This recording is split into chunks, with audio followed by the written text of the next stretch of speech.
নমস্কার বন্ধুরা, আপনাদের আরো একবার স্বাগত জানাই পাবলিক ভিউ কলকাতাতে। বন্ধুরা, আজকের এই ভিডিওতে আইএসএল ইন্ডিয়ান ফুটবল নিয়ে কিছু গুরুত্বপূর্ণ আপডেট দেবো।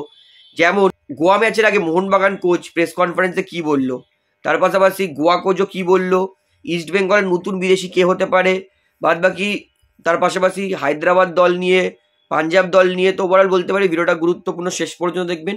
এবং যারা চ্যানেল নতুন আছেন সকলকে বলবো, যেহেতু এখানে খেলা সমস্ত রকম আপডেট পেয়ে যাবেন, তারা অবশ্যই চ্যানেলটিকে সাবস্ক্রাইব করে বেল আইকন প্রেস করে অল করে রাখবেন। তাহলে বন্ধুরা, সবার প্রথমে কিছু আপডেট দিই। যেমন গতকালই হায়দ্রাবাদ এফসি তারা কিন্তু ট্যাংবয় সিংটোকে স্যাক করে দিয়েছে।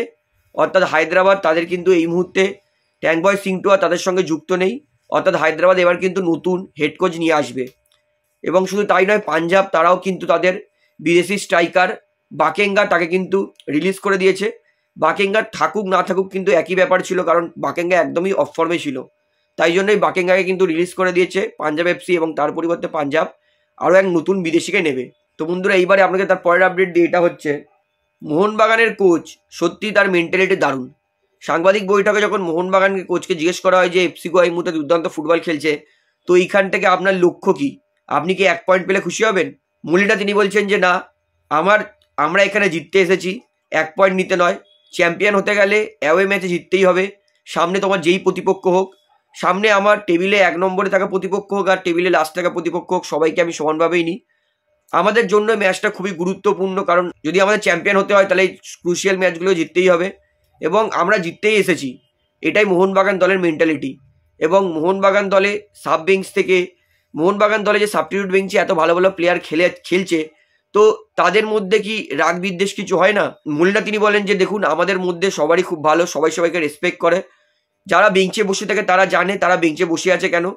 আমার জন্য সব থেকে ভালো কাজ হচ্ছে আমার বেঞ্চেও ভালো ভালো অপশান আছে, যেটা আমাকে অনেকটা হেল্প করছে দলটাকে আরও চ্যাম্পিয়নের দিকে নিয়ে যাওয়ার জন্য। মোহনবাগান দলের লিস্টন এই মুহূর্তে দুর্দান্ত ফর্মে আছে। লিস্টনের সঙ্গে কি আলাদা করেছে মলিনা, এই নিয়ে জিজ্ঞেস করে মলিনা বলে যে লিস্টন আমার দলের খুবই গুরুত্বপূর্ণ প্লেয়ার।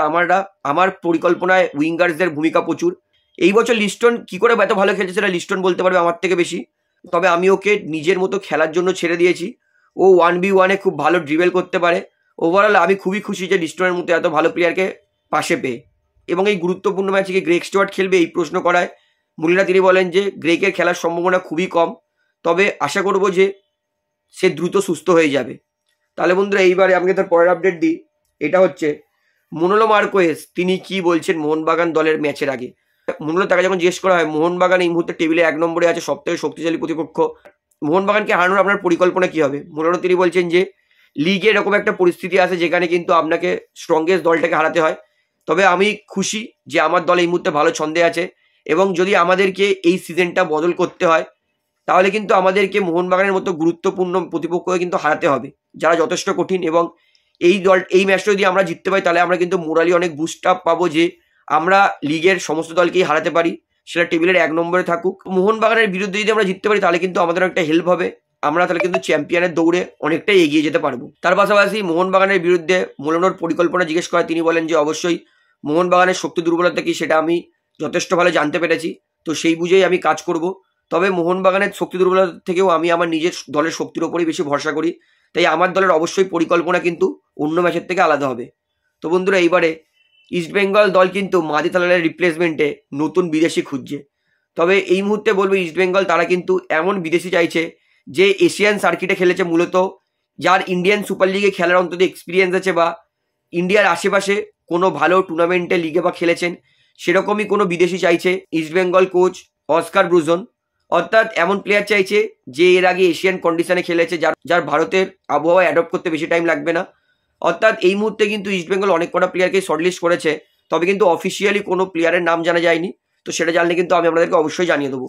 তাহলে বন্ধুরা, ভিডিওটা এখানে শেষ করছি। আশা করি ভালো লাগলো। তো ভিডিওটি ভালো লাগলে অবশ্যই লাইক করুন, কমেন্ট করুন, শেয়ার করুন, এবং চ্যানেলে জানুন সকলকে অবশ্যই পাবলিক ভিউ কলকাতা এই চ্যানেলটিকে সাবস্ক্রাইব করে বেল আইকন প্রেস করে অল করে রাখবেন। ধন্যবাদ।